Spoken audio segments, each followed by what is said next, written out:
Bapak Ibu Saudara yang terkasih dalam Tuhan, Shalom. Apakah ada sukacita pada pagi hari ini Bapak Ibu Saudara? Saya ajak Bapak Ibu Saudara untuk bisa bangkit berdiri bersama-sama. Kita akan tundukkan kepala kita dan juga berdoa kepada Tuhan. Terima kasih Tuhan Yesus buat setiap anugerah-Mu Tuhan, untuk kami bisa berkumpul di tempat ini dengan keadaan sehat tak kurang suatu apapun Bapa. Kami bersyukur Tuhan untuk setiap kesempatan yang boleh kami rasakan sampai hari ini Bapa. Kami mau berdoa Tuhan untuk ibadah kami pada pagi hari ini. Biarlah Engkau yang boleh memberkati ibadah kami dari awal, pertengahan hingga akhir. Engkau yang boleh menjamah dan melawat setiap hati jemaat-Mu yang ada di tempat ini Tuhan. Maupun setiap jemaat-Mu yang mengikuti live streaming Bapa.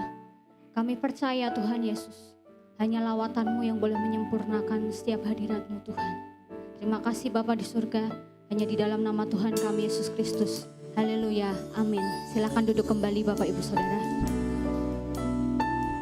Mari kita sama-sama satukan hati kita.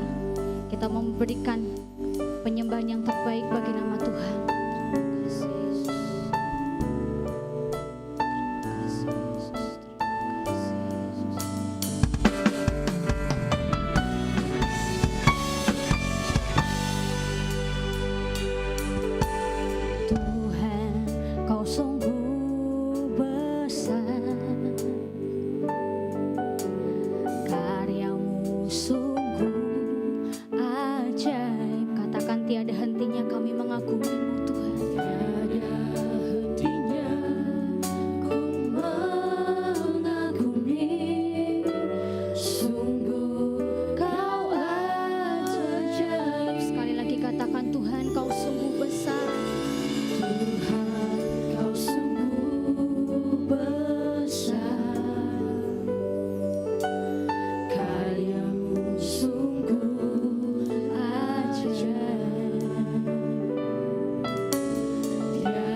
kita tinggi-tinggi.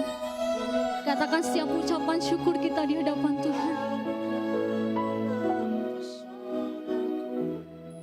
Kami tahu Tuhan, tanpa Engkau kami tidak bisa berbuat apa-apa, Yesus.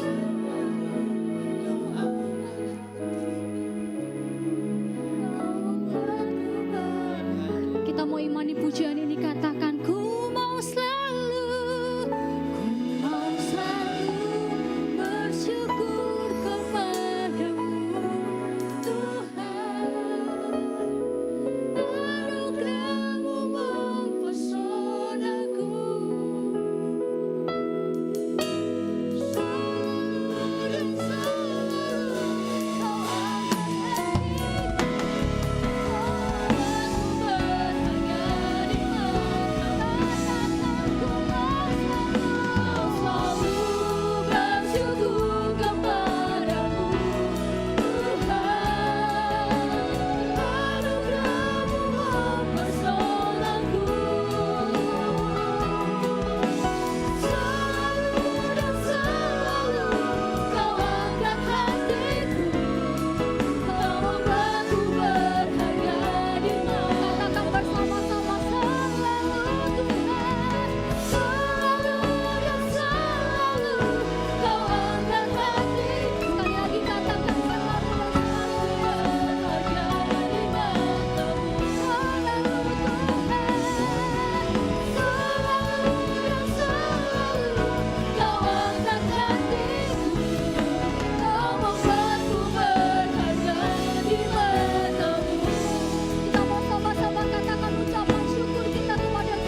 lagi katakan Hosana bagi namamu. Hosana in the highest. Let our King live me. Saya ajak Bapak Ibu untuk bisa bangkit berdiri bersama-sama. Kita mau katakan pujian Hosana bagi namamu. Hosana bagi namamu.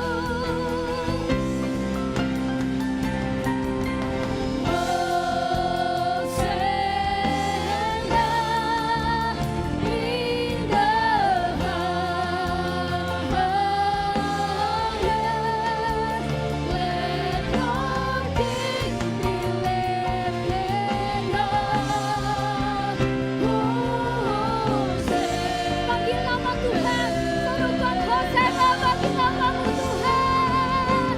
Hosana in the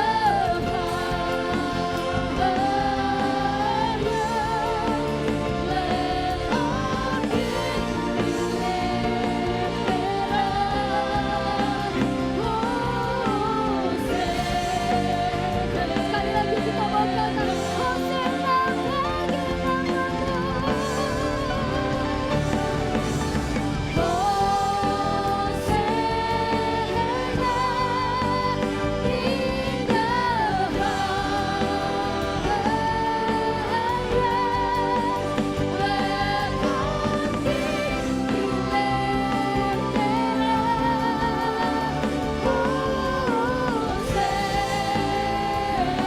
Katakan let our King, let our King be led. Sekali lagi katakan let our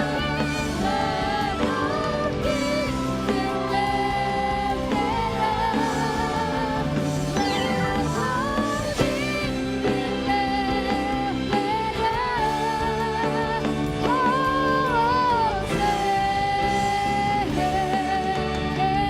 Beri kemuliaan bagi nama Tuhan. Kami siap Tuhan untuk memuji dan menyembah Engkau pada pagi hari ini. Yang percaya boleh katakan amin.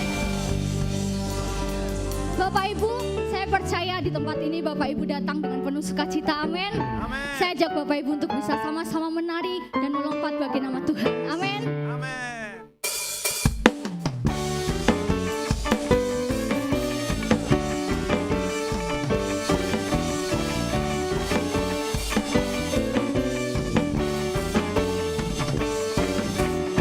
Segala puji syukur hanya bagimu Tuhan. Katakan sebab Engkau yang layak dipuja. Kami mau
ketika setiap percobaan boleh terjadi dalam kehidupan kita Bapak Ibu, kita mau tetap percaya bahwa Tuhan Yesus yang selalu memegang tangan kita. Bahwa Tuhan Yesuslah satu-satunya Tuhan yang mampu menopang kita di dalam setiap musim dalam kehidupan kita. Terima kasih Yesus.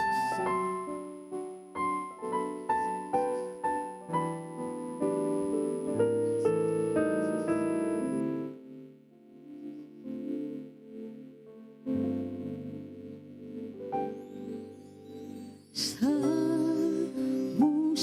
berlalu, namun kau selalu peliharaku.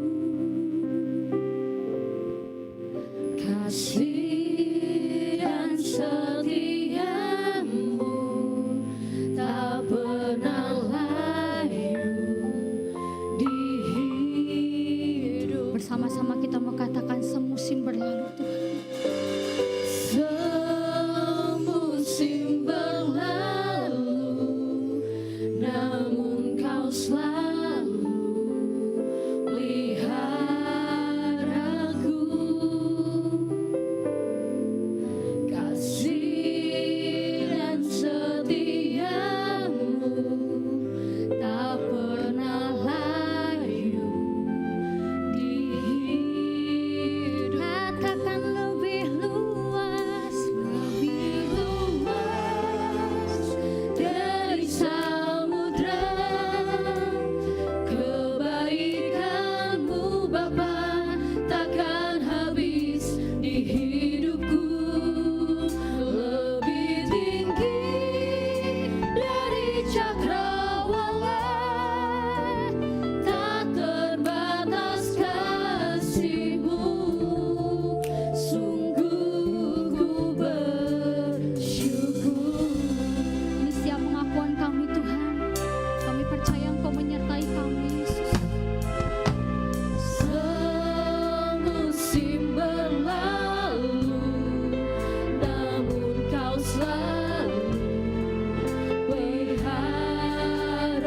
Katakan kasih dan setiamu tidak pernah lepas dari kami. Kasih dan setiamu tak pernah layu di hidup. Katakan lebih Luas dari samudra.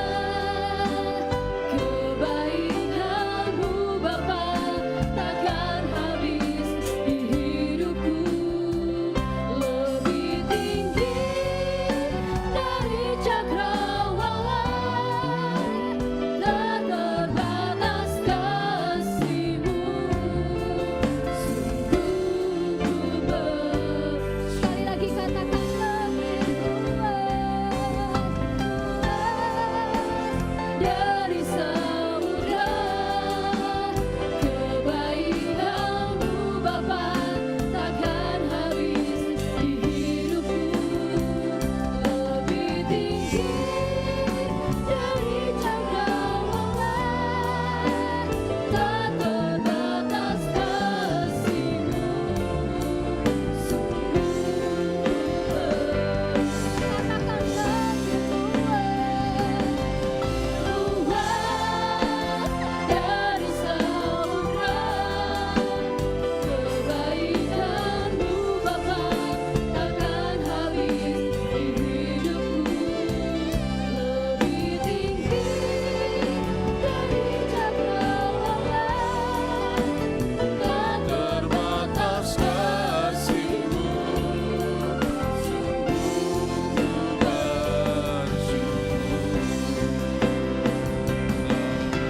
Luas dari samudra, kebaikanmu Bapa takkan habis di hidupku.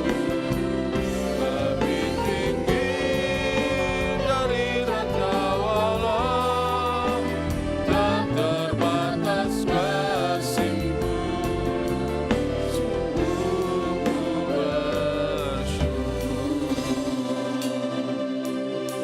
sebelum kita dengar firman, kita akan untuk penyerahan anak, saya mengundang untuk keluarga akan penyerahan anaknya.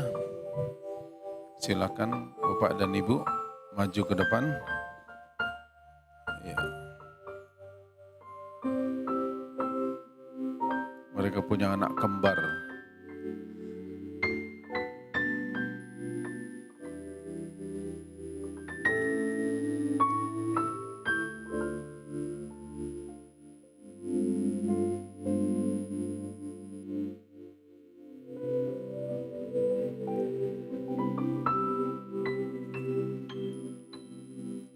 Mana yang lebih tua? Mana yang lebih tua? Ini ya. Nah, nanti Bapak gendong yang lebih tua. Ya, boleh bisa dipindahkan dulu.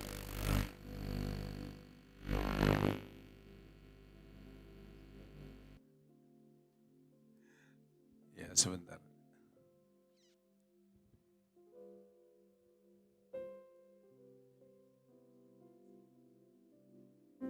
Ya. Jadi ini Kana ceria. Ceria baru ini cerah. Oh, memang begitu ya. Bukan kurang i-nya ini. Ceria dengan cerah. Puji Tuhan, mari sesuai dengan Alkitab dan tata gereja Betel Indonesia bahwa setiap anak-anak di bawah 12 tahun dia tidak dibaptis tapi dia diserahkan kepada Tuhan. Mari saya mengundang kita semua, kita akan ikut berdoa supaya kedua anak ini dipelihara, dilindungi oleh Tuhan.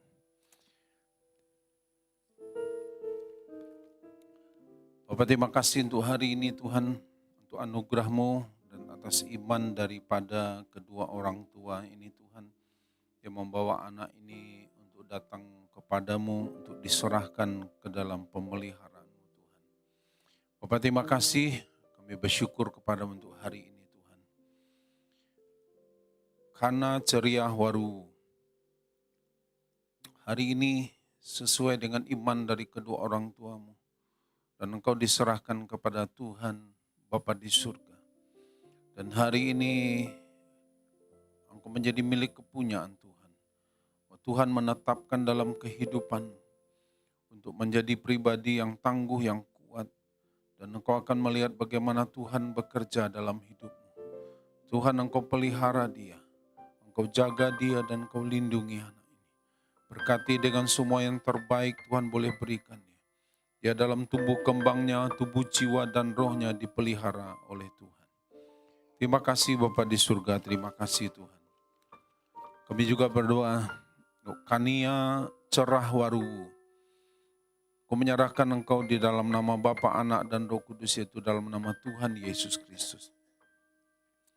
Engkau menjadi milik kepunyaan Tuhan. Oh Tuhan yang pelihara hidupmu, Tuhan yang menjaga kehidupanmu. Terima kasih Tuhan untuk anugerah-Mu dalam kehidupan mereka, untuk dalam kehidupan anak ini. Engkau lindungi Tuhan tubuh, jiwa dan rohnya. Pada dalam tumbuh kembangnya Tuhan, dia terus menikmati bagaimana Tuhan engkau pelihara kehidupannya. Bapak, terima kasih, kami juga berdoa dan memberkati kedua orang tuanya Tuhan. Sertai Tuhan dengan kuat kuasa-Mu, engkau melindungi dan memberkati mereka Tuhan. Biarlah Tuhan apa yang mereka kerjakan Tuhan engkau membuat berhasil. Engkau jaga, lindungi dan pelihara dan memberkati mereka. Dengan semua yang terbaik Tuhan boleh berikan dalam kehidupan mereka. Dalam nama Yesus kami berdoa dan mengucap syukur. Amin.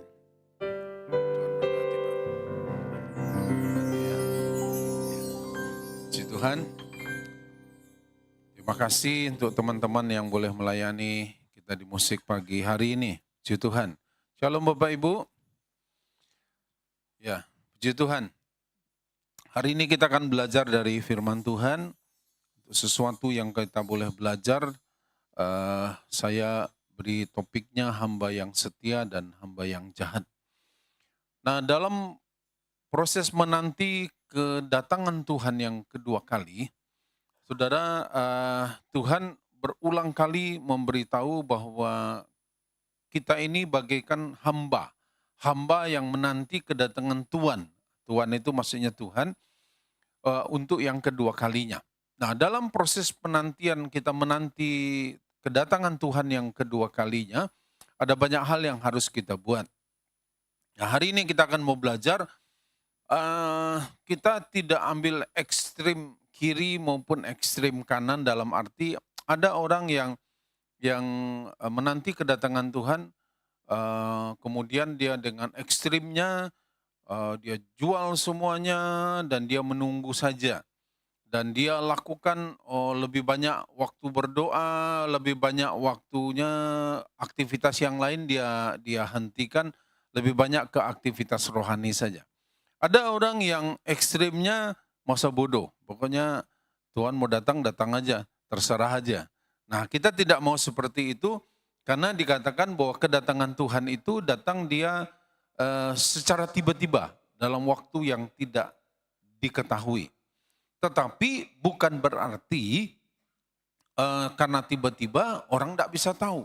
Orang bisa tahu hanya dari tanda-tanda. Tapi kapan persisnya itu kita bukan bagian kita. Sama seperti begini Bapak Ibu. Bapak Ibu tahu hari ini akan hujan? Ini kan Bapak Ibu jalan nih tadi nih dari rumah nih. Kira-kira menurut perkiraan Bapak Ibu nih, hari hujan enggak hari ini? Kemungkinan ya, tapi kemungkinan juga tidak. Dari mana kita tahu ada kemungkinan dia hujan? Karena dia mendung. Kapan hujannya? Enggak tahu, tapi dia akan hujan. Cuman kapan hujannya kita enggak tahu. Kita tunggu saja, kalau langitnya makin gelap, berarti dia makin mendekati hujan. Tapi kapan hujannya kita enggak tahu. Nah, buat kita Bapak Ibu sekalian, kita tidak tahu persis kapan waktunya, itu memang kedaulatan Tuhan untuk menentukan. Tetapi dari tanda-tandanya kita harus belajar tahu. Ya, masa sekarang di masa-masa yang terjadi percepatan sangat cepat dalam segala hal. Ya, dalam segala hal. Tetapi dalam zaman yang sekarang ini orang sudah sangat mudah terkoneksi satu dengan yang lain. Betul ya? Bapak Ibu bisa telepon kalau dulu sebelum ada gadget, ada handphone, orang pakai saluran langsung SLI ya, saluran langsung internasional, dan itu bayarnya mahal. Biasanya kalau dulu di jam 9 lewat orang antri di mana? Di wartel atau di Telkom, antri untuk telepon. Kenapa? Karena sudah setengah harga, ya 50%.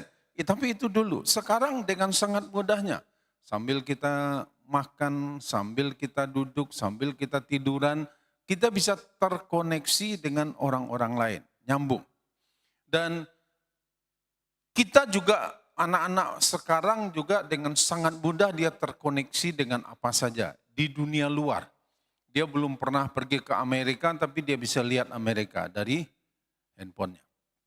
Tapi di tengah dunia yang mudah terkoneksinya sekarang ini, ternyata relasi atau hubungan satu dengan yang lain terasa jauh.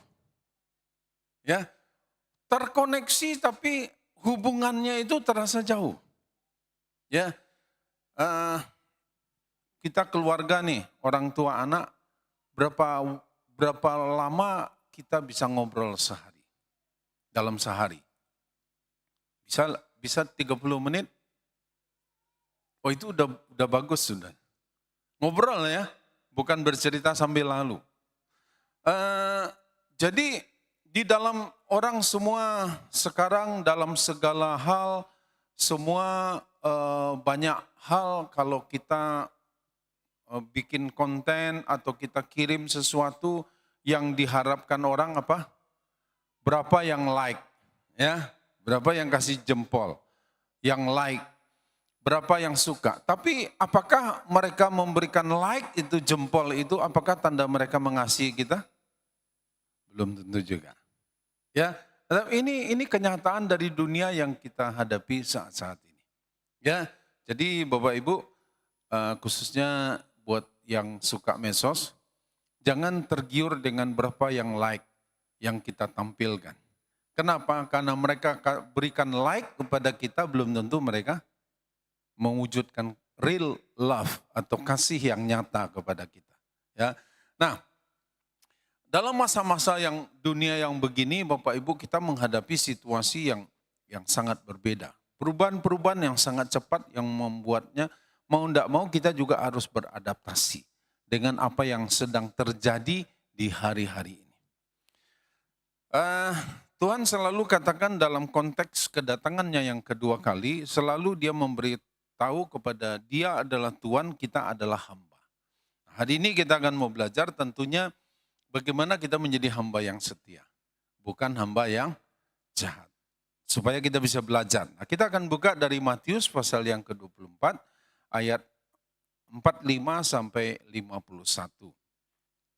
Katakan begini, siapakah hamba yang setia dan bijaksana yang diangkat oleh tuannya atas orang-orangnya untuk memberikan mereka makanan pada waktunya? Berbahagialah hamba yang didapati tuannya melakukan tugasnya itu ketika tuannya itu datang. Aku berkata kepadamu, sesungguhnya tuannya itu akan mengangkat dia menjadi pengawas segala miliknya. Akan tetapi apabila hamba itu jahat dan berkata di dalam hatinya, Tuanku tidak datang-datang, lalu ia mulai memukul hamba-hamba lain dan makan minum bersama-sama pemabuk-pemabuk. Maka tuan hamba itu akan datang pada hari yang tidak disangkakannya dan pada saat yang tidak diketahuinya, dan akan membunuh dia dan membuat dia senasib dengan orang-orang munafik. Di sanalah akan terdapat ratapan dan kertakan gigi. Kemudian kita baca dari Titus pasal yang kedua, ayat 12 dan 13. Ia atau Tuhan mendidik kita supaya kita meninggalkan kefasikan dan keinginan-keinginan duniawi, dan supaya kita hidup bijaksana, adil, dan beribadah di dalam dunia sekarang ini, dengan menantikan penggenapan pengharapan kita yang penuh bahagia dan pernyataan kemuliaan Allah yang maha besar itu dan juru selamat kita, Yesus Kristus. Nah, menantikan penggenapan pengharapan kita dikatakan yang penuh bahagia itu tentang kedatangan Tuhan yang kedua kalinya. Saudara, percaya atau tidak percaya, siap atau tidak siap, Tuhan Yesus tetap akan datang. Ya, jadi dia tidak menunggu kesiapan kita, dia tidak menunggu kita percaya lebih dulu sungguh-sungguh baru dia akan datang, enggak. Jadi siap atau tidak siap, percaya atau tidak percaya, Tuhan Yesus tetap akan datang. Kenapa? Karena memang apa yang dia katakan dalam firman-Nya itu pasti harus digenapi. Nah, apa yang harus kita lakukan sebagai hamba yang setia? Dikatakan begini, ada dua perilaku orang yang secara umum nanti akan ada, perbedaannya itu hanya dua. Satu hamba yang jahat, satu hamba yang setia. Tidak hamba yang baik, tapi hamba yang setia. Nah, kita akan coba melihat tentang hamba yang jahat. Kira-kira seperti apa hamba yang jahat? Di dalam Titus yang kita baca tadi dikatakan dia ini kefasikan dan melakukan keinginan-keinginan duniawi. Jadi bukan cuma satu tapi keinginan-keinginan duniawi. Nah, kenapa dia ini disebut jahat? Nah, tentu kita jadi pertanyaan, apa klasifikasinya atau kenapa sampai Tuhan katakan dia ini hamba yang jahat? Dan kenapa dia disebut begitu? Nah, kalau saya melihat kenapa hamba ini disebut jahat? Karena memang hatinya jahat. Ya, hatinya jahat. Dari mana kita tahu hatinya jahat? Padahal kalau kita baca lagi di dalam Matius pasal 24 tadi, ayat 47 tadi dikatakan, sesungguhnya Tuanku itu akan, maaf, ayat yang ke-48. Akan tetapi apabila hamba itu jahat dan berkata di dalam hatinya. Dia baru ngomong aja kan? Belum, sudah ngomong enggak belum ya? Belum, masih di dalam hatinya. Nah, dari mana kita tahu hatinya ini jahat?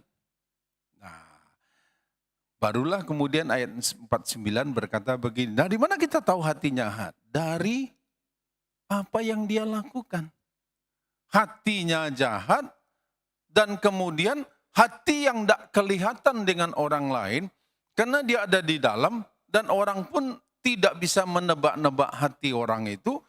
Tapi akan muncul, hati itu akan muncul, akan kelihatan lewat perilaku, lewat tindakan daripada hamba ini. Nah, dikatakan begini, 49, Tuanku tidak datang-datang lalu ia mulai apa? Tindakannya apa? Perbuatannya apa?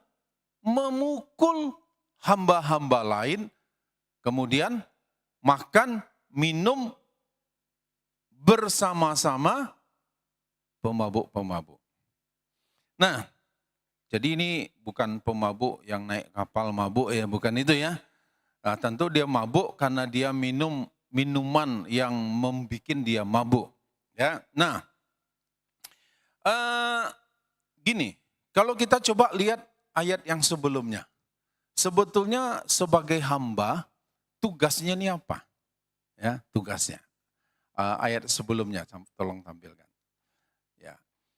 Siapakah hamba yang setia dan bijaksana yang diangkat oleh tuannya atas orang-orangnya? Apa? Untuk apa? Untuk apa? Memberikan mereka makanan pada waktunya. Ini tugasnya dia. Tugas hamba ini adalah memberikan makanan kepada hamba-hamba yang lain pada waktunya. Jadi tugasnya itu jelas. Tetapi kenyataannya hamba yang jahat, dia tidak kasih makan atau mungkin dia kasih makan tapi dia pukul kawan-kawannya dan dia bukannya kerja mengatur supaya hamba-hamba yang lain bekerja, hamba-hamba yang lain dapat makanan, bukannya kerja tapi dia duduk bersama-sama dengan pemabuk. Jadi saya lihat gini, memukul hamba-hamba yang lain sebetulnya itu bukan tugasnya dia. Kalau dalam konteksnya perjanjian lama di zaman dulu itu sebetulnya ini adalah tugas daripada Tuan yang punya hamba itu. Bukan tugas hamba itu memukul hamba-hambanya yang lain. Karena mereka pada dasarnya sederajat. Cuman ada hamba yang dikasih kepercayaan lebih untuk ngatur, ya, ngatur makan, ngatur tugas-tugas yang lain. Nah, jadi saudara, sebetulnya hamba ini disebut jahat karena memang hatinya jahat. Dari mana kita tahu hatinya jahat? Dari tindakan dia, dari perbuatannya dia. Ya, jadi Bapak Ibu, buat yang belum menikah, ya, buat yang belum menikah, buka matamu selebar-lebarnya sebelum menikah ya, buka telingamu selebar-lebarnya. Tapi sesudah menikah, tutup matanya satu, tutup telinganya satu. Ya, tapi sebelum menikah buka lebar-lebar. Lihat, jangan hanya atas dasar cinta. Karena kenyataannya kalau hanya atas dasar cinta nggak cukup. Ada begitu banyak hal, ya. Nah, tapi kita enggak bahas itu, cuman kita sebagai hamba dia tidak melakukan tugas yang makanya dia disebut jahat. Akhirnya saudaraku tugasnya ngurus hamba-hamba yang lain malah dia pukul. Jadi kalau saya melihat gini, hamba yang jahat ini adalah hamba yang tidak bertanggung jawab dengan tugasnya. Jadi hambanya disebut jahat, kenapa? Karena dia tidak bertanggung jawab dengan tugas yang Tuhan berikan kepada dia. Nah, Bapak Ibu yang dikasihi Tuhan, dari mana kita lihat dia tidak bertanggung jawab? Ya, dari mana kita bisa lihat? Ya, karena kita lihat nih, dia bukannya memperhatikan hamba-hamba yang lain, bukannya ngatur tugasnya. Oke, kamu tugasnya ini, kamu tugasnya ini. Oke, jam makan kita jam sekian kita makan. Nah, dia kan tugasnya dia kan cuman begitu. Tapi dia justru memukul hamba-hamba yang lain. Apa haknya dia untuk pukul hamba-hamba yang lain? Tapi dia lakukan itu yang bukan haknya dia. Nah, kemudian dia harusnya kan dia ikut kerja. Kerjanya apa? Dia kerja ngatur yang lain. Oke, dia harusnya memperhatikan semua berjalan enggak dengan baik. Tapi malah dia duduk bersama-sama dengan pemabuk. Artinya kalau dia duduk bersama-sama makan dan minum bersama pemabuk-pemabuk, dia kerja enggak? Enggak kerja dia. Kalau dia kerja, enggak mungkin dia duduk di sana.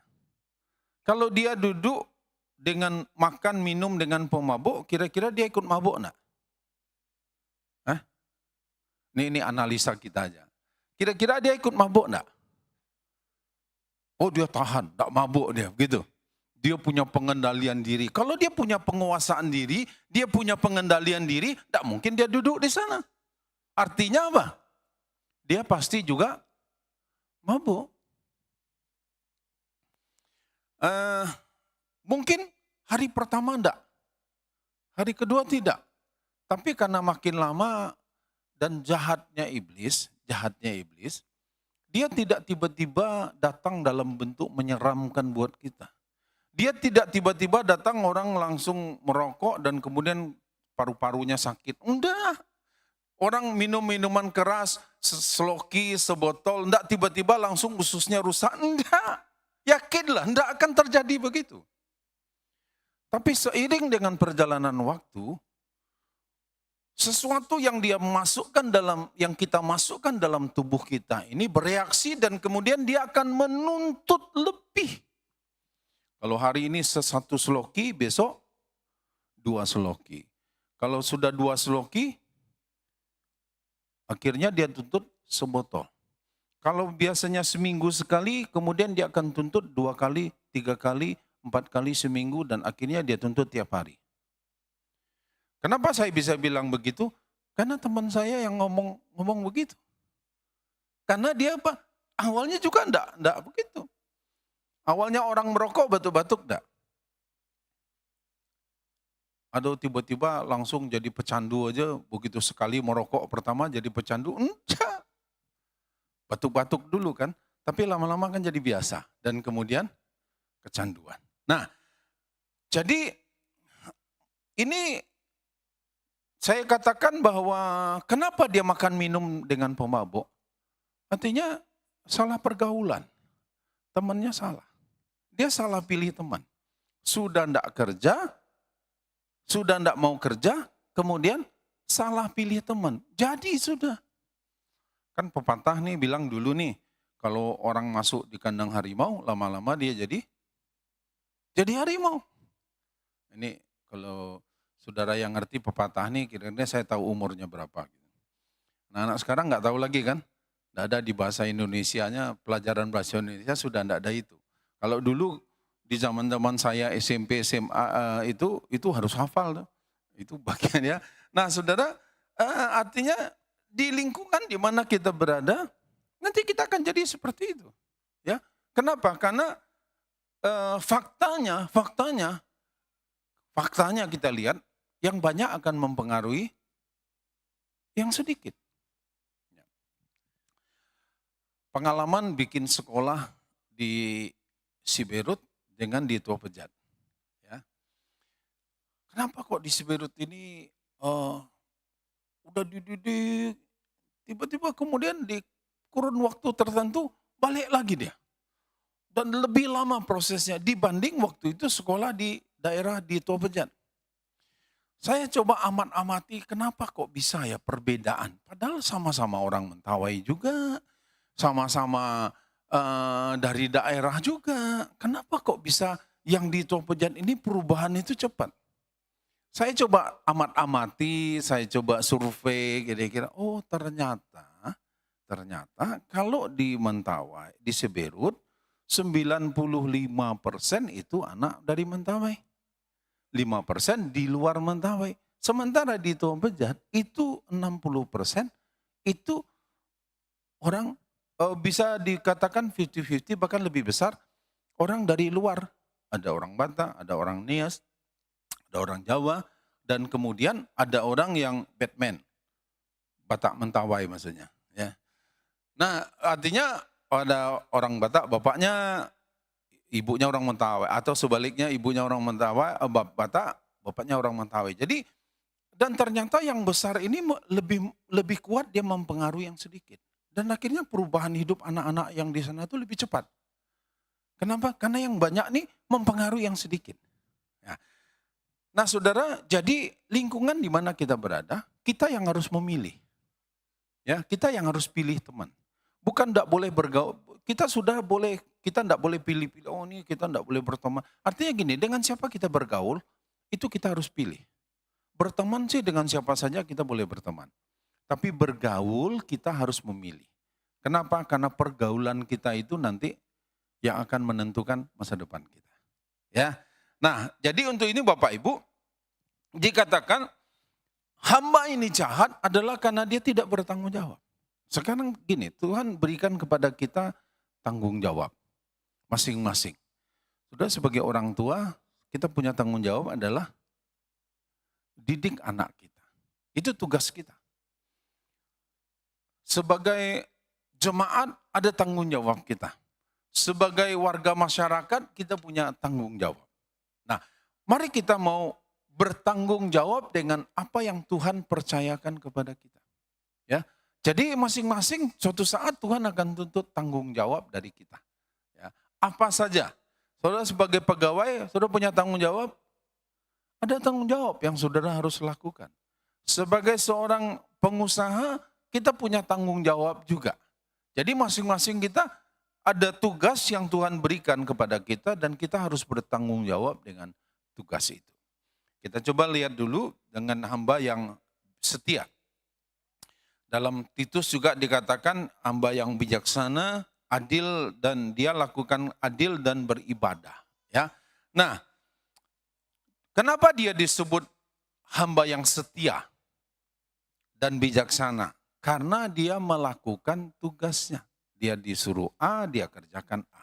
Dia suruh B, dia lakukan B. Karena dia lakukan tugasnya.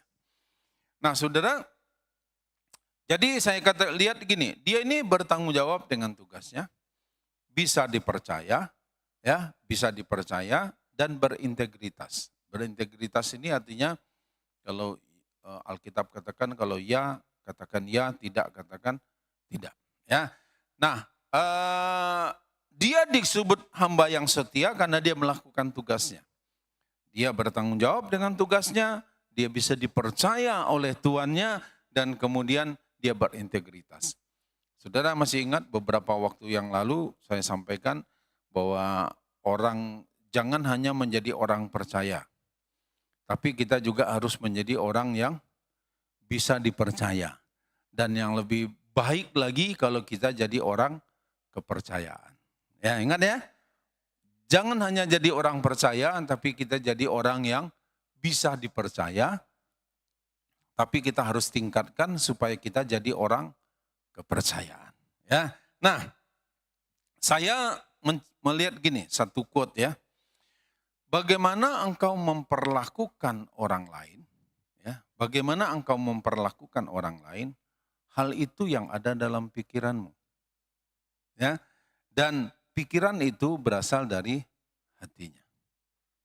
Ulang ya. Bagaimana engkau memperlakukan orang lain, hal itulah yang ada di pikiranmu. Dan pikiran itu berasal dari hatinya. Ya. Jadi apa yang ada di hati ini pasti dia akan muncul juga di dalam pikiran. Dan kemudian akan keluar lewat tindakan. Ya, tindakan. Jadi sumbernya itu dari mana? Hati. Makanya Tuhan katakan jagalah hatimu dengan segala kewaspadaan.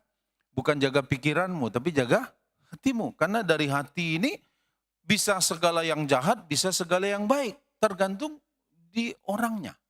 Ya, tergantung dari orangnya. Nah, jadi saya ulang sekali lagi.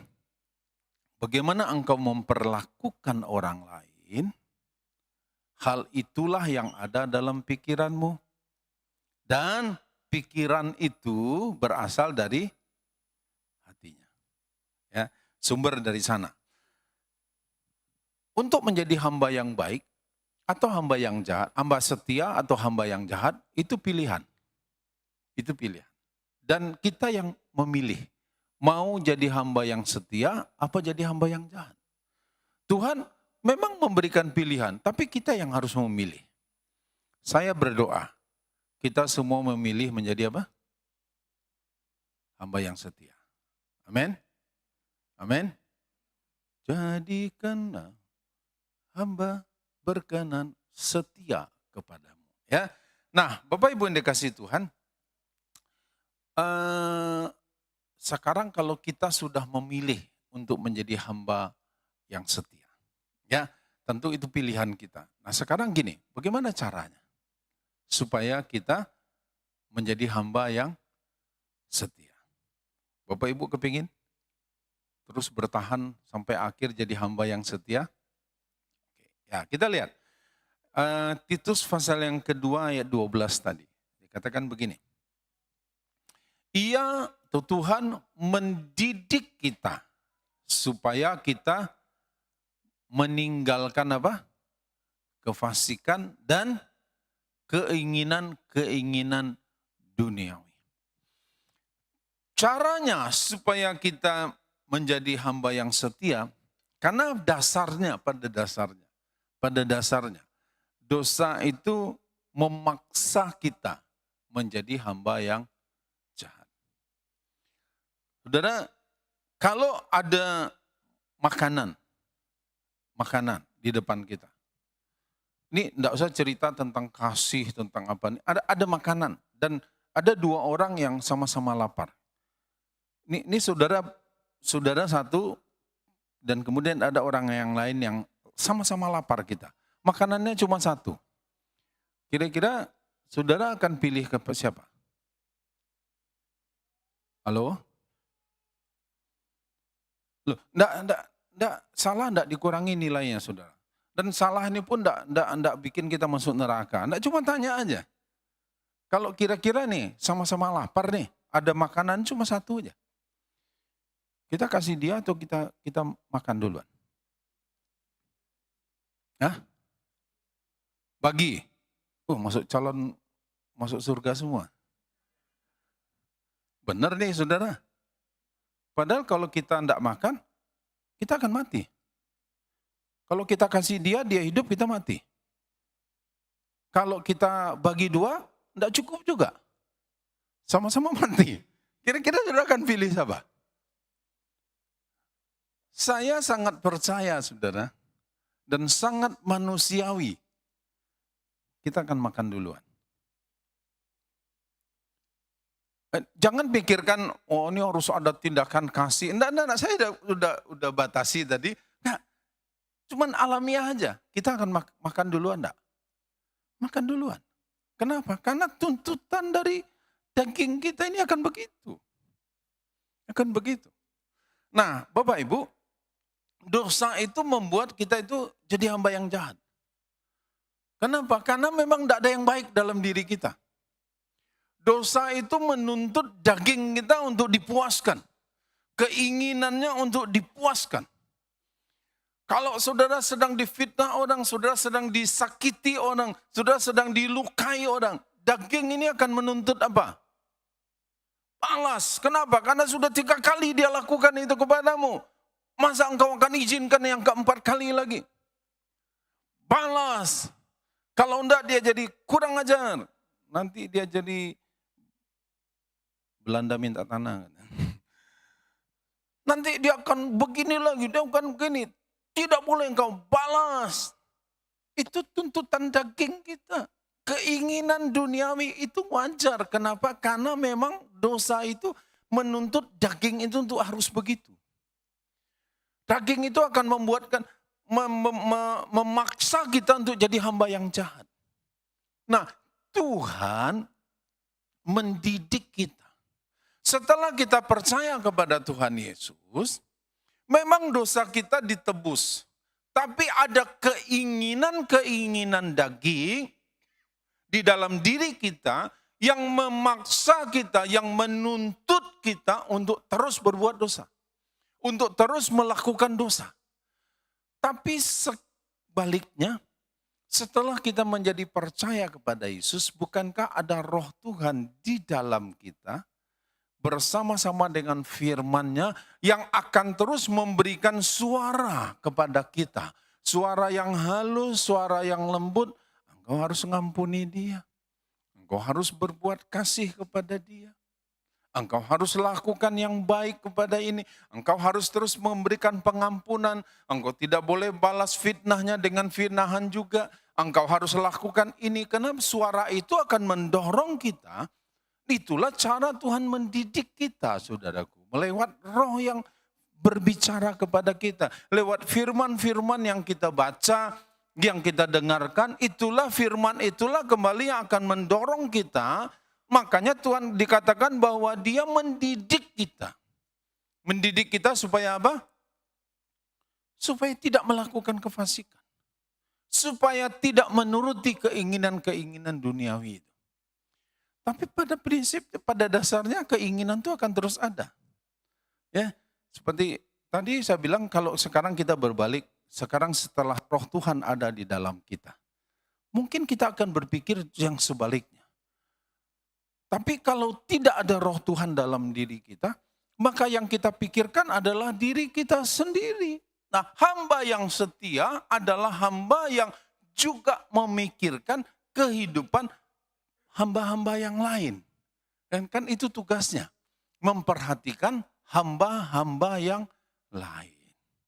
Nah, Bapak Ibu yang dikasihi Tuhan, kita ini semua hamba yang setia.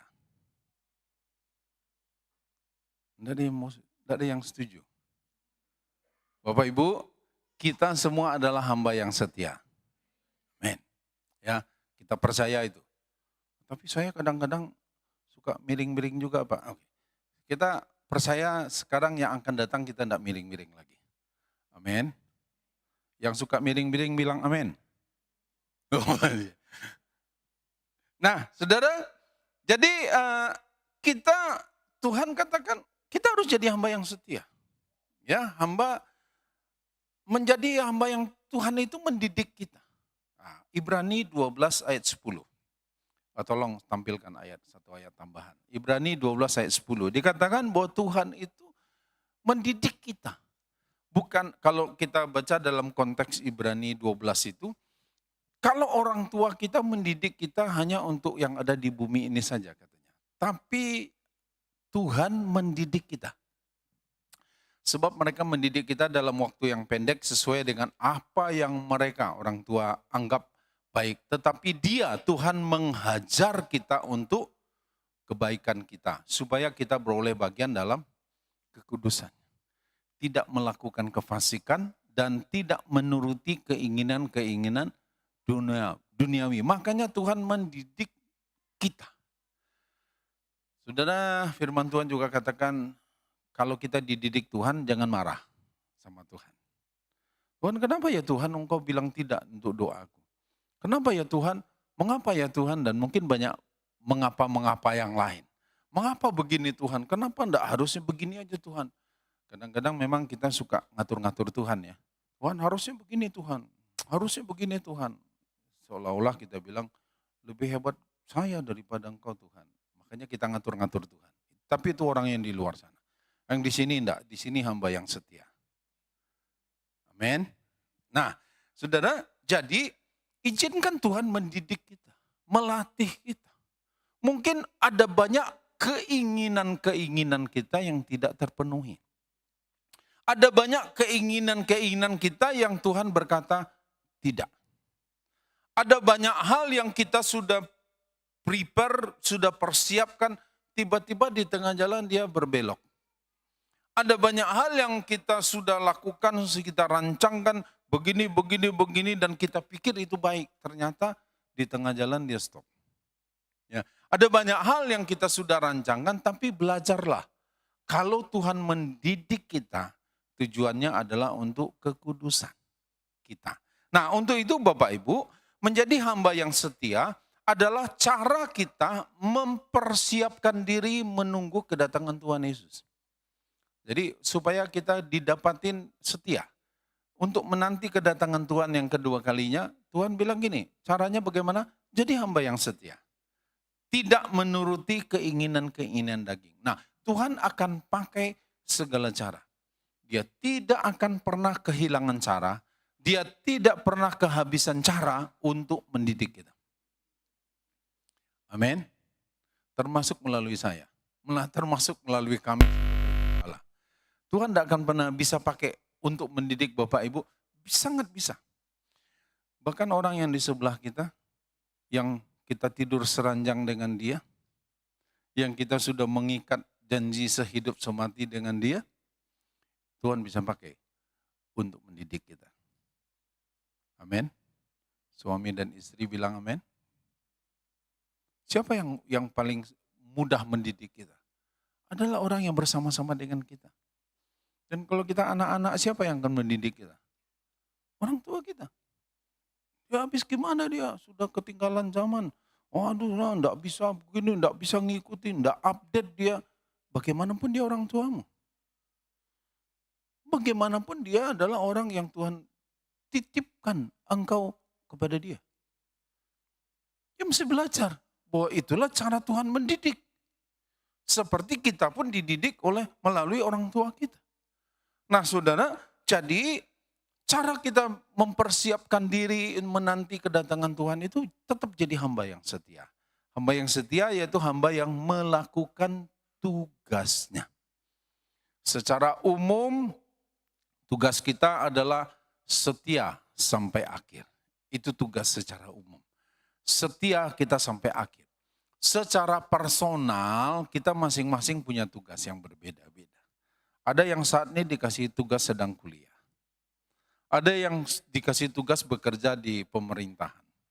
Ada yang dikasih tugas bekerja di swasta. Ada yang dikasih tugas punya usaha. Ada tugas masing-masing kita berbeda-beda. Mari kita mau lakukan apa yang Tuhan percayakan kepada kita. Lakukan tugas itu dengan setia.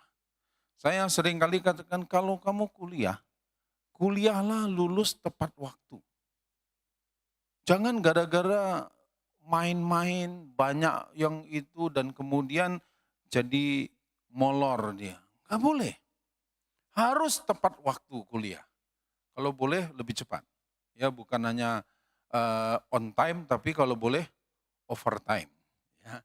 Nah overtime dalam arti gini saudaraku. Kalau boleh waktunya ini malah lebih cepat. Apa namanya itu? Bukan overtime ya. Nah saudara, kalau Bapak Ibu yang kerja, harusnya jam 8 kerja. Jam berapa datang? Jam 8. Itu on time, betul. Tapi harusnya kita tunjukkanlah itikat. Ada banyak hal yang kita bisa kerjakan sebelumnya itu, mungkin datang sebelum jam 8. Tapi tidak perlu datang jam 6. Ya, artinya, tunjukkan. Kalau orang lain pulang jam 5, jam setengah 5 jangan berkemas-kemas lebih dulu.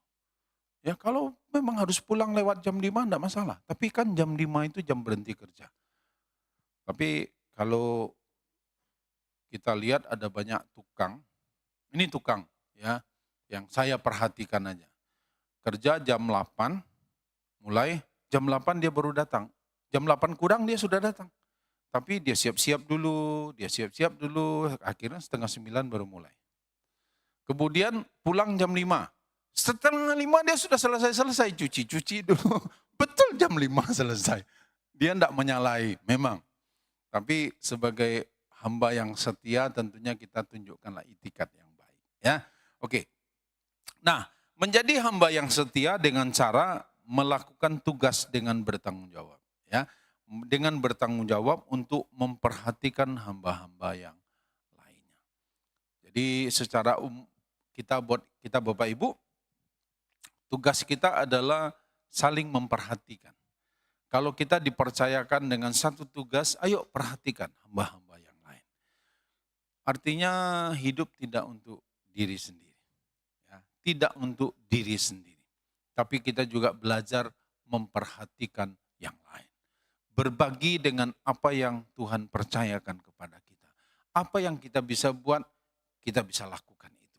Nah, hasilnya kita coba lihat. Kalau hamba yang setia seperti apa hasilnya, kemudian hamba yang jahat seperti apa hasilnya. Kita coba lihat dalam ayat dari Matius tadi dikatakan bahwa hamba yang setia, maka dia,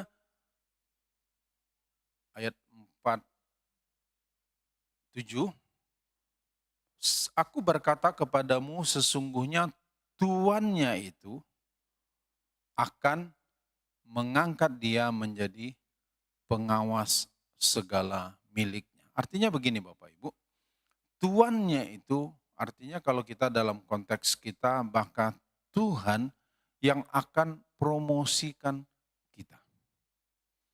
Tuhan yang akan mengangkat kita naik.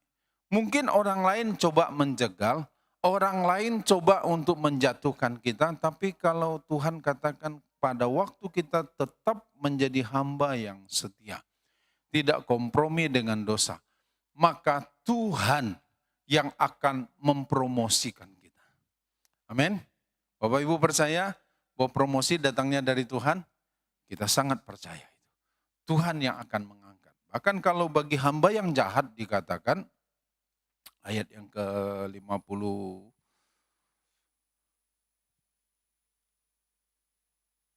maka Tuhan hamba itu akan datang pada hari yang tidak disangkakannya dan pada saat yang tidak diketahuinya dan akan membunuh dia dan membuat dia senasib dengan orang-orang munafik. Jadi artinya orang akan mengalami kebinasaan. Mungkin dia masih hidup, tapi ada banyak kebinasaan yang terjadi dalam hidupnya. Kalau dia tetap menjadi hamba yang jahat. Mungkin yang rusak, yang dibunuh itu adalah relasi, hubungan. Yang dibunuh itu adalah ada banyak hal yang lain.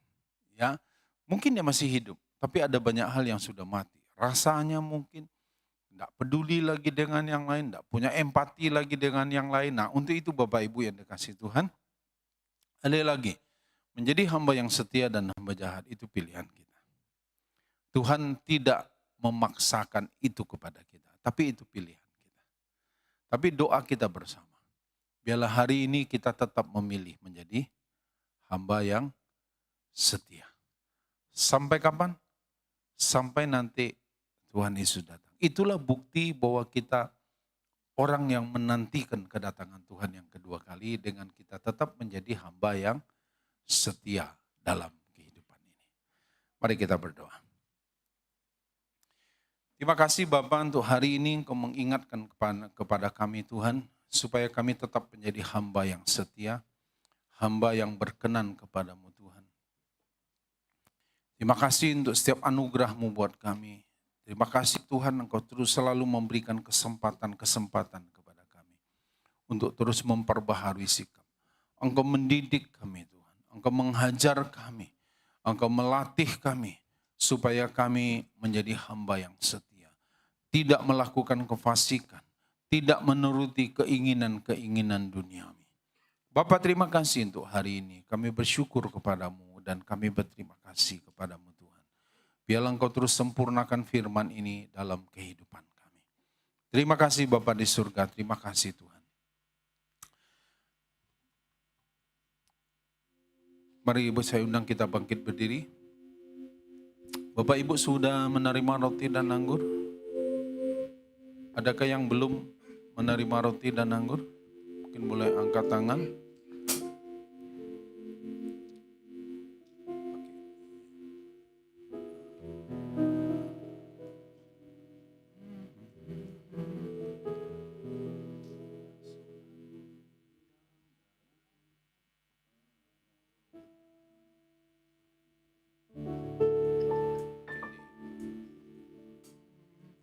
Basuh aku di dalam darah-Mu, anak domba.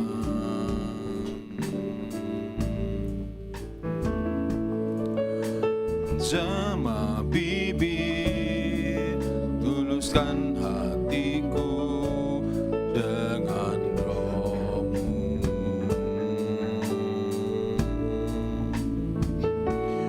Ku rindu kemuliaan Tuhan lebih dari segala harta. Jadikan ku hamba berkenan kepadamu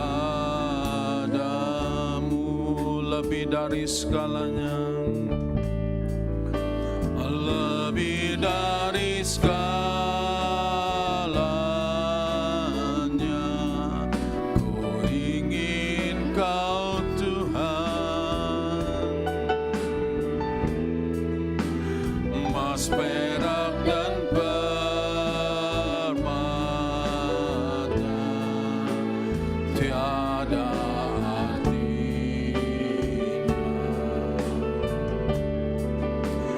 Ku ingin lebih dekat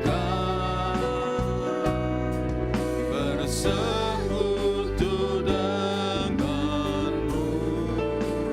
Jadikan ku hamba setia kepadamu.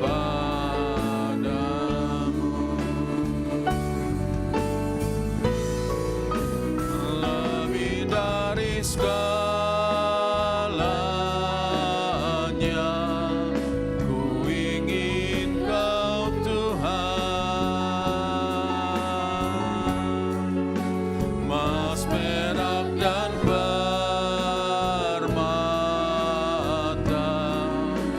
tiada artinya. Ku ingin lebih dekat bersekutu denganmu. Jadikan ku hamba setia kepadamu. Kita nyanyikan sekali lagi. Lebih dari segalanya, lebih dari segalanya, ku ingin Kau Tuhan, emas, perak, dan permata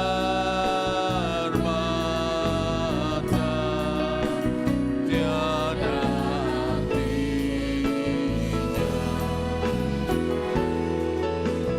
Ku ingin lebih dekat bersekutu denganmu. Jadikan ku hamba setia kepadamu.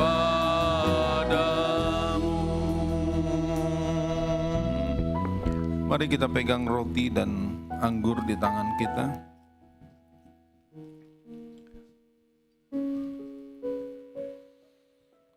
Bapak, terima kasih untuk hari ini Tuhan.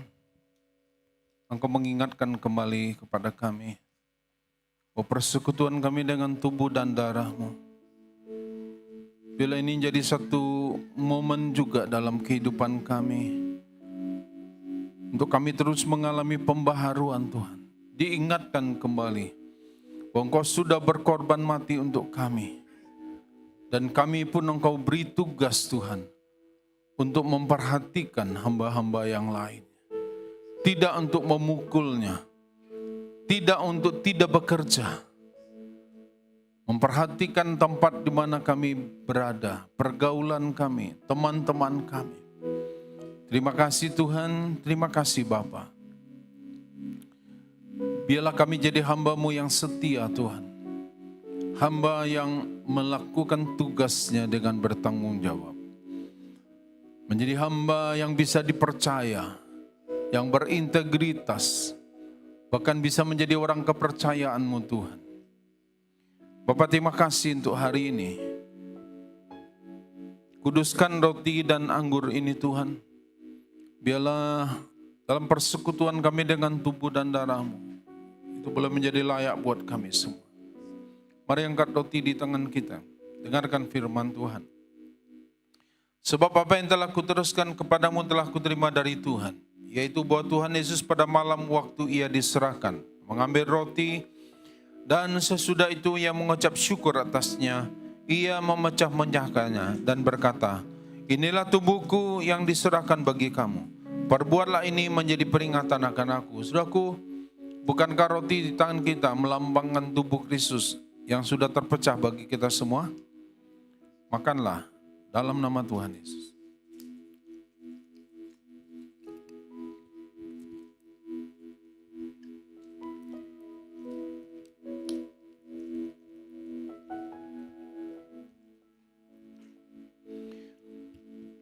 Kita angkat cawan di tangan kita.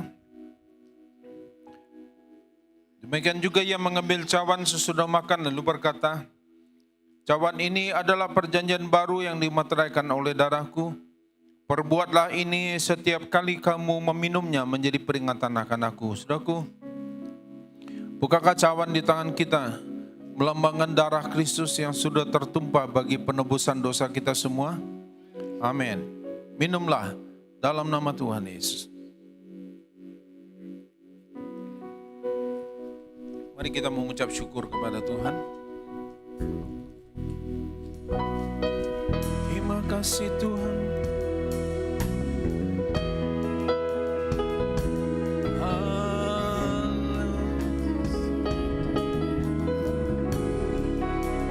Kami bersyukur Tuhan. Engkau mengingatkan kami untuk menjadi hamba yang setia kepadamu Tuhan. Terima kasih Yesus. Haleluya, haleluya.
Kasih setiamu di dalam hidupku, ku bersyukur. Ku bersyukur Bapa, ku bersyukur Tuhan, buat kasih setiamu di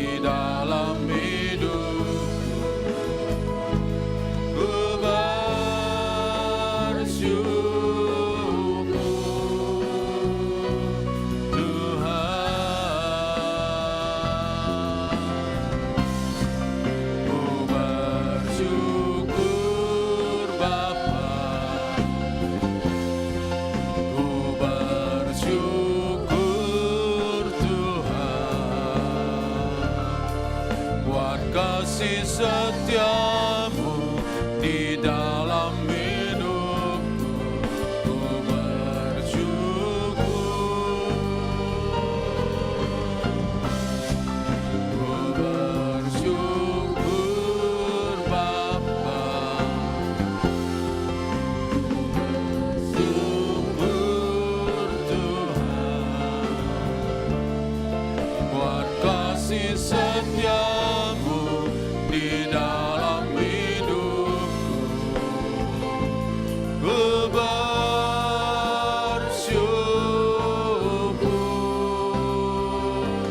ku bersyukur,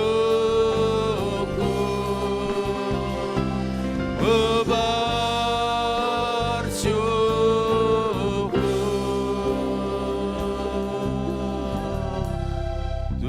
Tuhan.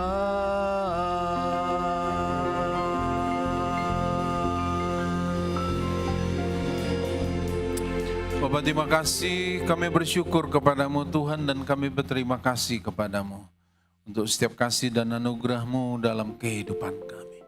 Inilah komitmen kami Tuhan, kami juga memilih Tuhan untuk menjadi hamba yang setia. Terima kasih Bapa di surga, terima kasih Tuhan.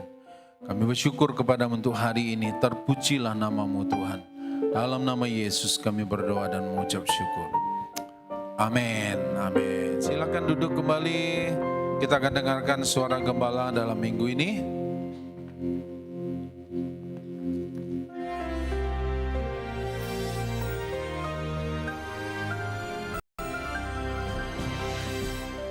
Haleluya. Living as a citizen of the kingdom of heaven. Dalam Kisah Rasul 21:39, Rasul Paulus menunjukkan jati dirinya. Dia seorang Yahudi dari Tarsus. Tarsus sekarang itu ya daerah Turki. Warga kota terkenal Kilikia. Dia adalah warga negara Romawi. Dan kita tahu bagaimana dia sadar bahwa dia punya dua kewarganegaraan. Satunya warga negara kerajaan sorga. Meskipun dia terlahir dan mendapat kewarganegaraan Romawi yang dapat, yaitu hak-hak yang luar biasa. Dalam Kisah Rasul pasal 16, ketika dia digebukin karena mengusir setan, dia tidak tunjukkan jati dirinya sebagai warga negara Romawi. Tetapi dia memilih, life is a choice. Dia memilih yaitu untuk hak-hak sebagai warga negara kerajaan Allah. Kalau dia warga negara Rom, dia akan dapatkan yaitu pengadilan yang fair. Tetapi sebagai warga negara kerajaan Allah, dia justru mendapat intervensi dari sorga. Ketika dia memuji Tuhan, itu kebudayaan kerajaan. Dianiaya memuji Tuhan, ngampuni musuh. Maka seluruh yaitu penjara itu kena gempa bumi, semua penjara, semua rantai-rantai belenggu terlepas semua. Seandainya dia memilih jadi warga negara Rom, dia mungkin dapatkan yaitu fairness. Tapi I tell you, di dunia nggak ada fairness. Pilih, hidup ini pilih sebagai warga negara kerajaan surga. Banyak orang stres tuh karena mencari fairness di dunia ini. Saya pernah bergurau, saya bilang gini, Cheng Li udah hueko, saya pulang negara Cina sana. Yang ada saudaranya namanya Bo Cheng Li. Nah karena itu kalau saudara mengalami Bo Cheng Li, pilih untuk menjadi warga negara kerajaan Allah. Ketika dia disuruh keluar, dia bilang enak saja. Kami ini warga negara Rom. Dan kamu ngebukin kita, menganiaya kita, kita dipasung tanpa pengadilan. Mereka semua ketakutan. Tetapi ini bukti, itulah orang beriman. Ada satu cerita yang menarik yang saudara pernah dengar tentang Manohara. Ketika dia minta tolong, dia mengalami aniaya, dia jadi istri pada seorang prince dari Malaysia. Dia lapor KBRI nggak diladeni, dia ingat. Dia terlahir di USA dan dia telepon yaitu US Embassy di Singapura. Dalam 10 menit ada petugas datang, gambaran apa? Angels, malaikat. Dan kemudian dia dibawa, diamankan. Sebab persil ataupun properti di Singapura itu bukan milik Singapura, milik Amerika Serikat. Sebagaimana KBRI, sama. Lalu dia dipulangkan. Ini ceritanya bukan untuk menjelekkan, bukan untuk membandingkan. Just for illustration, disclaimer dulu nih. Dan saya mau beritahu saudara, hidup ini adalah pilihan. Karena itu kita ada di negara asing dan tidak diakui sebagai warga negara dunia ini. Pilih warga negara kerajaan sorga. Ketika saya pergi ke China, saya mendarat di Shanghai, disuruh nulis nama bahasa Mandarin, bisa cuma jelek. Lalu saya bilang sama dia, saya bilang, aku ini Hua Chiao. Saya ternyata bergaya bahasa Mandarin saya kurang bisa. Kalau warga negara Cina tinggal di Cina itu Huaren. Warga negara Cina di negara lain itu Hua Chiao. Tapi keturunan Cina tinggal warga negara lain itu Hua Yi. Dan orangnya marah, you are not Chinese. Marah dia, you are not Chinese. Saya bilang terserah, saya Israel dalam nama Yesus. Amin.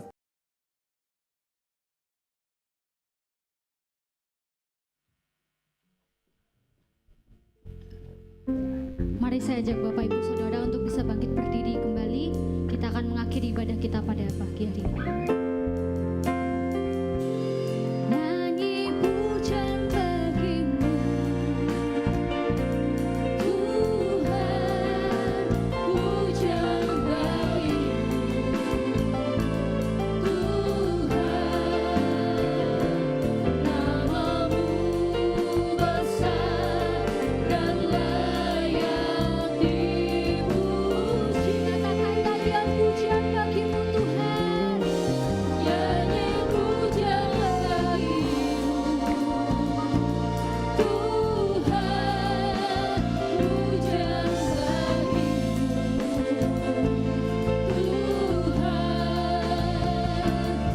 namamu besar dan layak dipuji. Sekali lagi kita mau katakan nyanyi pujian bagimu Tuhan. Nyanyi pujian bagimu, Tuhan, pujian bagimu, Tuhan,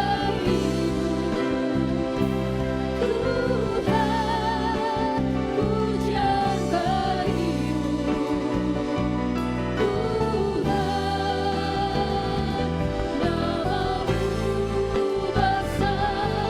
dan layak dipuji. Nyanyi pujian bagimu.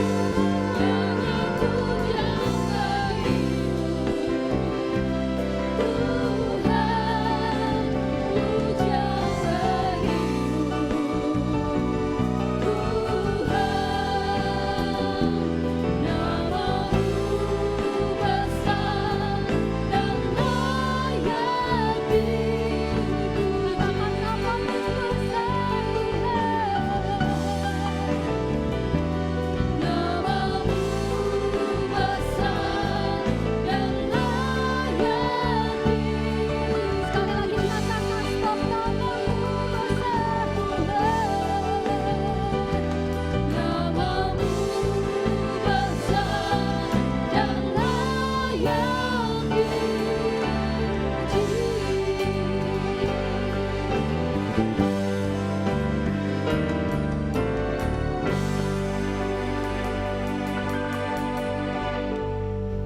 Mari kita bersatu di dalam doa.